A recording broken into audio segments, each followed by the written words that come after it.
So today I woke up and realized that spring is basically here. We had our first signs of spring yesterday. We had about 4 little canaries, or they might have been robins, I'm not sure. We had 4 of them playing out in our field here. You can definitely tell the chill, like the crisp chill air that we've had in the winter is finally starting to relax a little bit, and the sun is coming out, which is wonderful. It means that everything we've been saying this whole time is true, that winter time is almost over, and that springtime is here, which means it's time to get our garden going.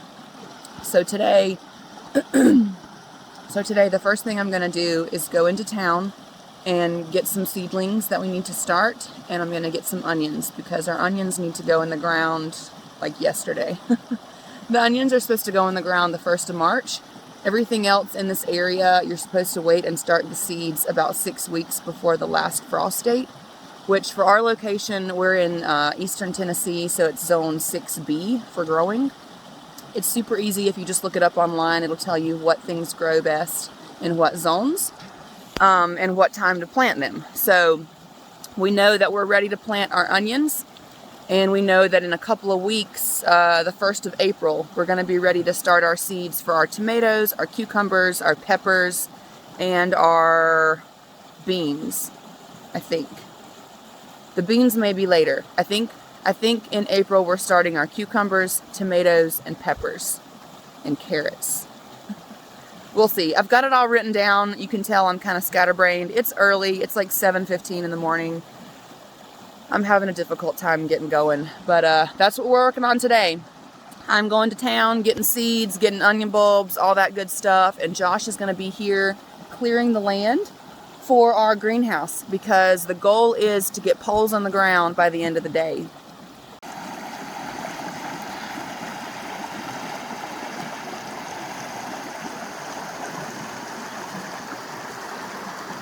Another obvious thing that we really have to fix before we can do anything else is our water problem. So because we live on a mountain in eastern Tennessee, we have all this natural water that comes from God above, which is wonderful, and I'm so thankful. But since we don't have a way to prepare and plan for all this water that comes from God above, it ends up out here. And that's not really livable long term. So what we need to do is go uphill with the tractor, dig out some trenches, dig out some ditches, give the water a place to go, because right now it's just seeping into this bottom field and there's nothing else for it to do. So we've got to redirect that and get it going the right place so that way we can actually get this pasture back, because last year we spent a lot of time getting this pasture looking good, and as you can see, it's pretty much trashed. So that's nature for you, right? That's life. You just start again and keep going.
Solved, we hope. This is a secondary pasture. Looks like things are flowing a lot better.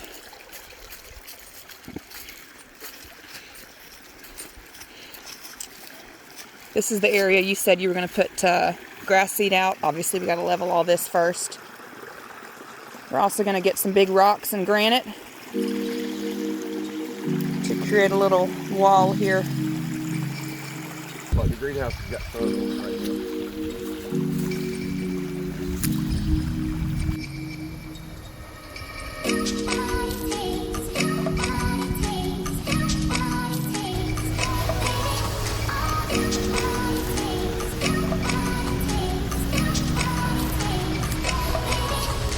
Tanner, are you excited for our plans today? Oof.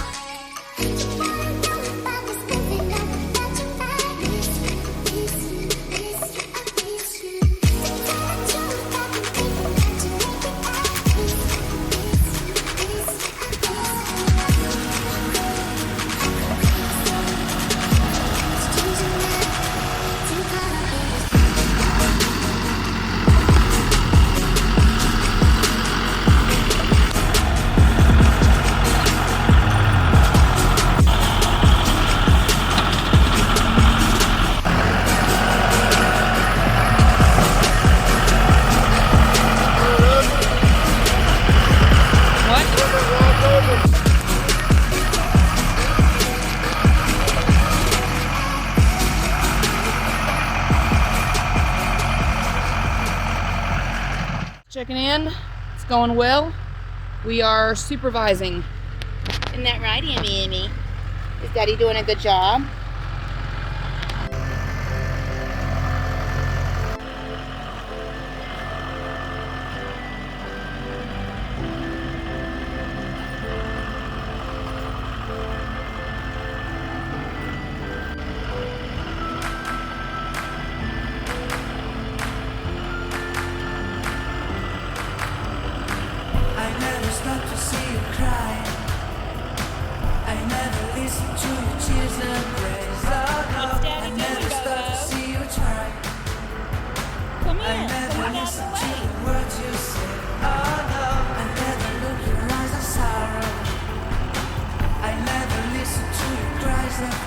Safe as bond. I'll tell you one thing and I'll tell you again.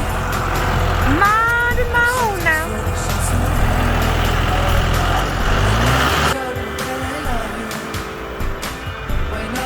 I'm like such a paranoid dog mom. As soon as they get out, I'm like, I just put my eyes on them, make sure they're okay.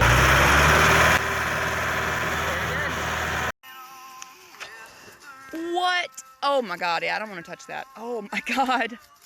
That's a salamander? Oh my God, will his tongue come out? He'll bite you. Ah, are you serious? Well, I'm just the sweetest little old sugar girl in East Tennessee now. Yes, ma'am. So we have removed all of the big rocks that are in the way, causing us foundation issues. We're starting to get it a little more flat. I'm gonna go through and clean up all this brush through here, and then Josh is gonna come back through with the tractor and get everything else.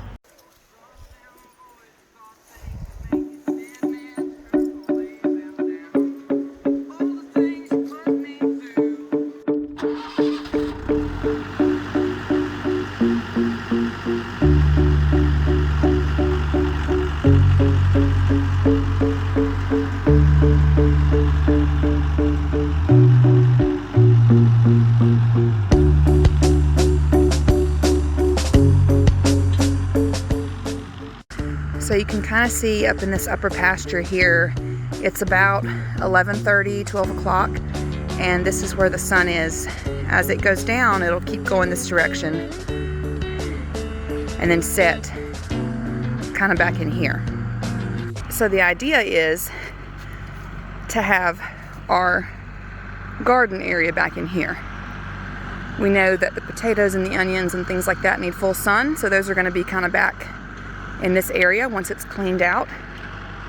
And then the other things like the lettuce and the carrots and the things that require partial sun, they're going to be kind of tucked back into this wooded area right near the creek.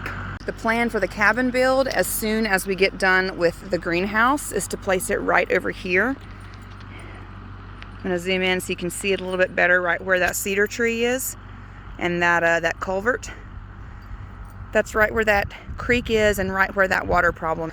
Obviously, we're working on a lot of different things simultaneously, which is always fun. We've got a water project going on at the same time. We've got a greenhouse project going on at the same time. We're selling our house at the same time. We're trading in our vehicles. It's a lot. You don't just come out here and get to do one thing every day. You wake up and you work from the moment you wake up until the time you go to bed. So that's what you do, and you do that. You do that the first year so that you never have to work that hard ever again, right? You work yourself to death. And then you find ways to work smarter. You find ways to source out your help. You find ways to solve your problems with machines that you can rent or selling property that you've invested in rather than doing it all yourself. So we got a lot of things cooking in the background we can't really talk about yet, but we'll keep you guys updated as they come to pass. But for right now, just know we're up here working our butts off and trying to make our dreams come true. And we definitely appreciate the support that we've gotten and the people that follow along and the people that want to keep in touch. That means a lot to us, and we want to keep in touch too. You know, we moved out here to get away from things and to have our own peace and quiet, but we're actually very social people, so we love keeping in touch with people and we appreciate all the support.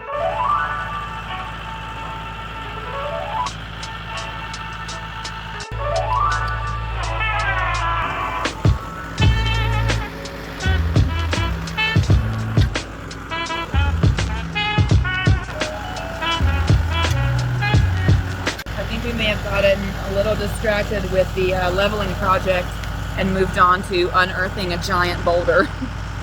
What can I say? My man really loves using the tractor.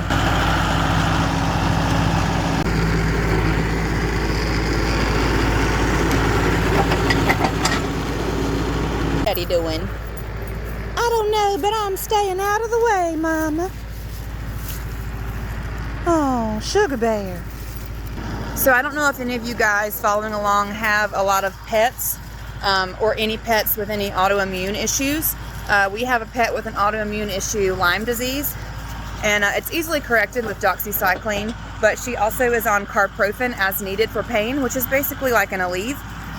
We keep those filled pretty regularly for when her joints are bothering her in the wintertime. She does really well, and she keeps up with our other 4 dogs just as if she had no issues whatsoever. I'm so proud of her. But we make sure to give her supplements with fish oil, omega-3s, stuff like that for her joints.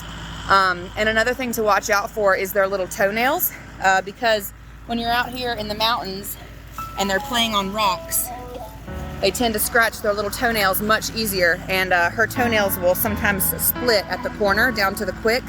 And all my ladies out there that get your nails done, you know how much that hurts, right? So Sugar Bear gets in a lot of pain sometimes when she breaks her little nails, and all we got to do is take her inside, put her to bed, give her a little carprofen tablet. She sleeps for about an hour or 2, and then she feels good. So just a little tip for anybody that has animals. It's a pretty easy solution. It's not really that expensive. You can get it at the local vet's office. So just something to keep in mind. It's super easy to do, and it makes your dogs a lot more comfortable.